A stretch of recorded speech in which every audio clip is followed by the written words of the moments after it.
রথযাত্রা লোকারণ্য মহাধুমধাম, ভক্তরা লুটায় পথে করিছে প্রণাম। আজ আপামর দেশবাসী মেতে উঠেছে প্রভু জগন্নাথ দেবের রথযাত্রা। স্নানযাত্রার দিন প্রভু আমাদের দেখা দিয়েছিলেন, তারপর তিনি 15 দিন বিশ্রামে থাকার পর আজকে তিনি এসেছেন আমাদের মাঝে, এই ভক্তদের মাঝে চলেছেন মাসির বাড়ি। আমি এসেছি শ্রীক্ষেত্রে।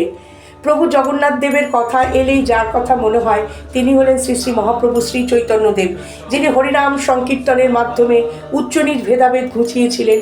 সুদূর নীলাচলে তিনি ছুটে গিয়েছিলেন এই বাংলা থেকে প্রভু জগন্নাথ দেব দর্শনের আশায়। হ্যাঁ বন্ধুরা, আর আমি যে এসেছি এটা শ্রীক্ষেত্র মানে পুরী নয়, এটি খাস কলকাতার বুকে এক টুকরো জগন্নাথ দেবের মন্দির। হ্যাঁ বন্ধুরা, এই পুণ্যতিথিতে আমি চলে এসেছি এখানে।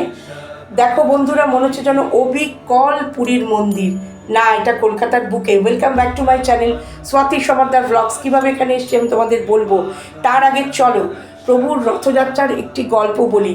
এই যে গুন্ডিচাতে প্রভু মাসির বাড়ি যান, এই গুন্ডিচা হলেন রানী গুন্ডিচা, যিনি রাজা ইন্দ্রদ্যুম্নর স্ত্রী ছিলেন। তার বাড়িটি জগন্নাথ দেবের মাসির বাড়ি নামে পরিচিত ভক্তদের কাছে। রাজা ইন্দ্রদ্যুম্ন কে ছিলেন?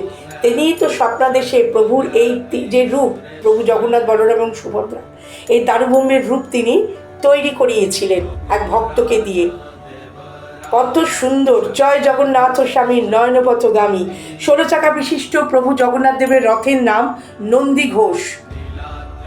14 চাকা বিশিষ্ট বলভদ্রের রথের নাম তালধ্বজ। আর 12 চাকা বিশিষ্ট সুভদ্রা মায়ের রথের নাম দর্পদলন। দেখো স্ক্রিনে আমি নামগুলো শেয়ার করে দিয়েছি। জয় জগন্নাথ, জয় জগন্নাথ, জয় জগন্নাথ। আজ আপামর দেশবাসী আমরা প্রভু জগন্নাথকে দর্শন করে ধন্য হচ্ছি। আজকে আরও একটি বিশেষ পুজো হয়। হ্যাঁ বন্ধুরা, প্রতিটি রামকৃষ্ণ মিশনে আজকে মা দুর্গার কাঠামো তৈরি হয়েছে এই রথযাত্রার পুণ্য দিনে। আমি এখন দাঁড়িয়ে আছি নাগের বাজারে। কলকাতা থেকে নাগের বাজারগামী যে কোনো বাসে এসে নাগের বাজার বাস স্টপে নেমে ওখানে রিক্সা আছে, বলতে হবে জগন্নাথ মন্দির যাব। তো টাটা।